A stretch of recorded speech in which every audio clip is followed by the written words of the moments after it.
they're not shying away from labeling the president a racist. But if he is, then what does that say about his supporters? Here's Beto O'Rourke answering that question.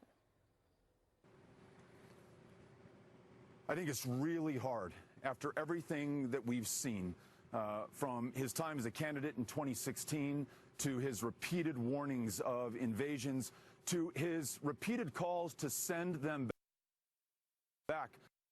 The former congressman then listed his grievances with President Trump before saying the president was dangerous to the future of America. Joining me now, Jessica Tarlov, Fox News contributor, and Ed Rollins, former senior advisor to President Reagan and co-chair of the pro-Trump Great America PAC. He's also a Fox News contributor, and good to have you here. Thank you. It's not a new phenomenon, Ed, but correct me if I'm wrong. Maybe this intensity is more for a candidate to be called something by an opponent, and for that person's supporters then to feel like, well, then you're calling me that too. Well, the deplorable remark deplorables 2 years ago basically became a real slogan, and my sense is the 63 million people who voted for Trump, and there's probably 70 plus million going to vote for him again, are not racist, and they don't think he's a racist. So you make that attack on them, it makes them gets their back up and makes them very indignant about it. Senator Booker this weekend was asked something similar, Jessica, but this is how he answered it. If racism exists, you need to be anti-racist. Same thing with anti-Semitism. I can't sit idly by if my Jewish brothers and sisters are facing that kind of violence and that kind of evil. We are all in this together. So, and so these issues if someone exist. is supporting President Trump, they're not anti-racist? No, I'm not saying that. And again, this is the kind of slicing and dicing that often tries to pit us against each other. So that was Senator Booker trying to basically put some distance between that idea.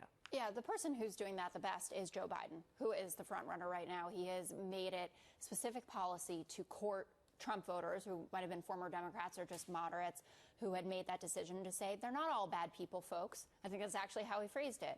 They just made a bad decision in 2016. Let's welcome them back into the tent for 2020.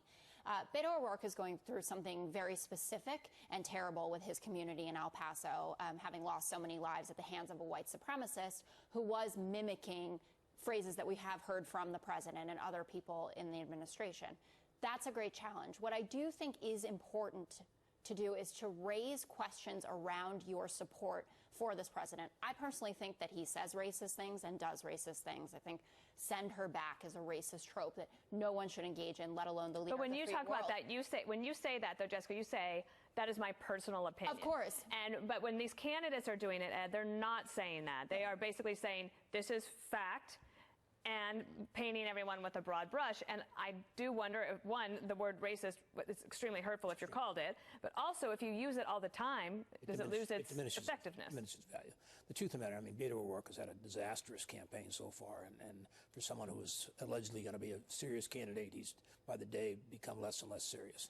My sense is that Joe Biden is someone who's run twice before and never quite got out of the box. He may be a front runner today. I don't think he's going to be at the end of the day. Their problem is they got a bunch of candidates and they can't move forward, and they got a process that's very difficult. And a year from now, we're going to be talking about delegates. We're not going to be talking about polls. And there's a lot of delegates that still out there to be gotten. Can I just add on to that quickly? There are key demographics that President Trump needs to win this, namely white suburban women. He's always been underwater with women. Only 151%, I think, of white women generally, mostly led by women without a college degree. In 2018, those women came out for Democrats. Looking at the polling right now, they are going to do this again. And I do think that Democrats highlighting what the president does that they may see as racist and saying, but how much does it depend, though, on, because 2018, if you could say, was a referendum on the president, what about when it's a choice between two people? Well, that's absolutely the case. I'm just saying that not being honest about things that he has said or done, I don't think serves us. Calling people racist does not serve us either. At the end of the day, it's like a game of two-handed poker. Your pair of twos may not look like much, but they beat one of a kind. And I'm not saying he's one of a. I'm not saying the reality here is when it gets down to two candidates, it's a big difference. And you know what I love? Poker references. Because I learned how to play the game. All right, Jessica Tarlov and Ed Rollins, thank you. Thanks a lot, Dana.